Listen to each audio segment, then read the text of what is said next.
नमस्कार दोस्तों, आप सभी को महाशिवरात्रि की हार्दिक शुभकामनाएं और आप सभी का हमारे YouTube चैनल भक्ति रस बाई गायत्री में एक बार फिर से स्वागत है।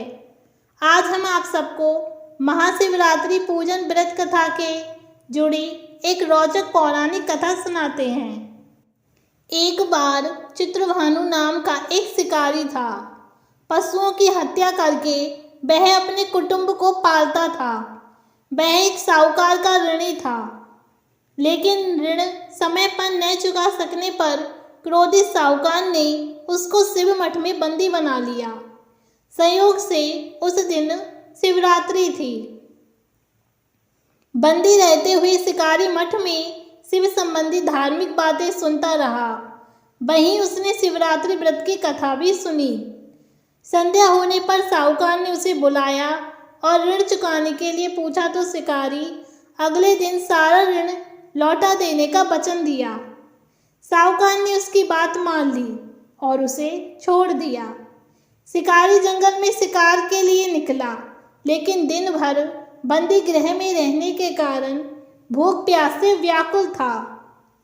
सूर्यास्त होने पर वह एक जलाशय के समीप गया और वहां एक घाट के किनारे एक पेड़ पर थोड़ा सा जल पीने के लिए लेकर चढ़ गया, क्योंकि उसे पूरी उम्मीद थी कि कोई न कोई जानवर अपनी प्यास बुझाने के लिए यहाँ जरूर आएगा। वह पेड़ बेलपत्र का था और उसी पेड़ के नीचे शिवलिंग भी था, जो सूखे बेलपत्रों से ढके होने के कारण दिखाई नहीं दे रहा था। शिकारी को उसका पता न चला और भूख प्यास से थका वो उसी मचान पर बैठ गया। मचान बनाते समय उसने जो टहनियां तोड़ी वे संयोग से शिवलिंग पर जा गिरी। इस प्रकार दिन भर भूखे प्यासे शिकारी का व्रत भी हो गया और शिवलिंग पर बेलपत्र भी चढ़ गए। एक पहर रात्रि बीत जाने पर एक गर्विणी मृगी तालाब पर पानी पीने पहुंची। शिकारी ने धनुष पर तीर पतंजा जैसे ही चढ़ाई तो उसने हाथ के धक्के से कुछ पत्ते और जल की बूंदें नीचे बने शिवलिंग पर जा गिरी और अनजाने में ही शिकारी की पहले प्रहर की पूजा हो गई। मृगी बोली, मैं गर्विणी हूँ, शीघ्र ही प्रसव करूंगी। तुम एक साथ दो जीवों की हत्या करोगे, जो ठीक नहीं है। मैं बच्चे को जन्म देकर शीघ्र ही तुम्हारे समक्ष प्रस्तुत हो जाऊंगी, तब मार लेना। शिकारी ने प्रत्यंचा ढीली कर दी और मृगी जंगली झाड़ियों में लुप्त हो गई। कुछ ही देर बाद एक और मृगी उधर से निकली। शिकारी की प्रसन्नता का ठिकाना ना रहा। समीप आने पर उसने धनुष पर बाण चढ़ाया। कुछ बेलपत्र नीचे शिवलिंग पर जा गिरे और अनायास ही शिकारी की दूसरे पहर की पूजा भी हो गई। तब उसे देख मृगी ने विनम्रता पूर्वक निवेदन किया कि मैं थोड़ी देर पहले ऋतु से निवृत्त हुई हूँ, कामातुर विरहिणी हूँ, अपने प्रिय की खोज में भटक रही हूँ।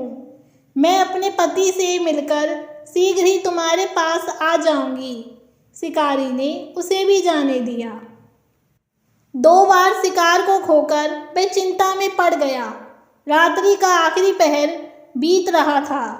तभी एक अन्य मृगी अपने बच्चों के साथ उधर से निकली। शिकारी धनुष पर तीर चढ़ाकर छोड़ने ही वाला था कि मृगी बोली, मैं इन बच्चों को इनके पिता के हवाले करके लौट आऊंगी, इस समय मुझे मत मारो। शिकारी हंसा और बोला, सामने आए शिकार को छोड़ दूं, मैं ऐसा मूर्ख नहीं।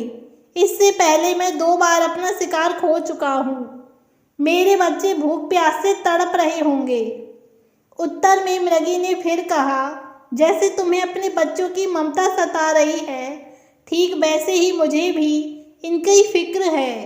इसलिए सिर्फ बच्चों के नाम पर ही थोड़ी देर के लिए जीवन दान मांग रही हूँ। मेरा विश्वास करो, मैं इन्हें इनके पिता के पास छोड़कर तुरंत लौटने की प्रतिज्ञा करती हूँ। मृगी का दीन स्वर सुनकर शिकारी को उस पर दया आ गई और उसने उस मृगी को भी जाने दिया। शिकार के अभाव में बेल वृक्ष पर बैठा शिकारी बेल पत्र तोड़ तोड़कर नीचे फेंकता जा रहा था। उसके तीसरे पहर की भी पूजा ही स्वतः ही संपन्न हो गई। पौ फटने को हुई तो एक हष्ट-पुष्ट मृग उसी रास्ते पर आया। शिकारी ने सोच लिया कि इसका शिकार वह अवश्य करेगा।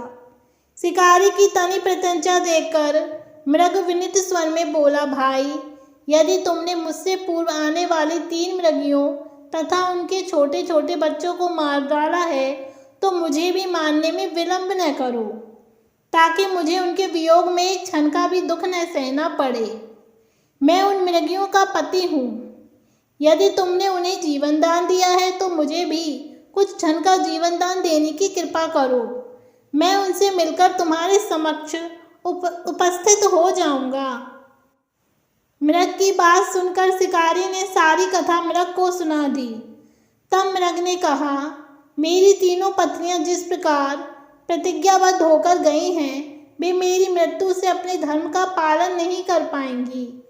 अतः जैसे तुमने उन्हें विश्वापात्र मानकर छोड़ा है, वैसे ही मुझे भी जाने दो। मैं उन सबके साथ तुम्हारे सामने शीघ्र ही उपस्थित होता हूँ। उपवास, रात्रि जागरण तथा शिवलिंग पर बेलपत्र चढ़ने से शिकारी का हिंसक हृदय निर्मल हो गया था। उसमें भगवत शक्ति का वास हो गया था। उसके हाथ से धनुष तथा बाण छूट गया और उसने मृग को जाने दिया। थोड़ी ही देर बाद वह मृग सपरिवार शिकारी के समक्ष उपस्थित हो गया ताकि वह उनका शिकार कर सके। किंतु जंगली पशुओं की ऐसी सत्यता, सात्विकता और सामूहिक प्रेम भावना देखकर शिकारी को बड़ी ग्लानि हुई। उसके नेत्रों से आंसुओं की झड़ी लग गई। उस मृग परिवार को न मारकर शिकारी ने अपने कठोर हृदय को जीव हिंसा से हटा सदा के लिए कोमल और दयालु बना लिया। देवलोक से समस्त देव समाज भी इस घटना को देख रहे थे। उसके ऐसा करने पर भगवान शंकर ने प्रसन्न होकर तत्काल उसे अपने दिव्य स्वरूप का दर्शन करवाया तथा उसे सुख समृद्धि का वरदान देकर गुहू नाम प्रदान किया। यही गुहू था जिसके साथ भगवान श्री राम ने मित्रता की थी। इस प्रकार महाशिवरात्रि पूजन पौराणिक व्रत कथा समाप्त हुई। ओम नमः पार्वती पते हर हर महादेव। तो आप सभी को ये कहानी कैसी लगी कमेंट्स में ज़रूर बताएं और मेरे चैनल को लाइक, शेयर एंड सब्सक्राइब करना ना भूलें। धन्यवाद।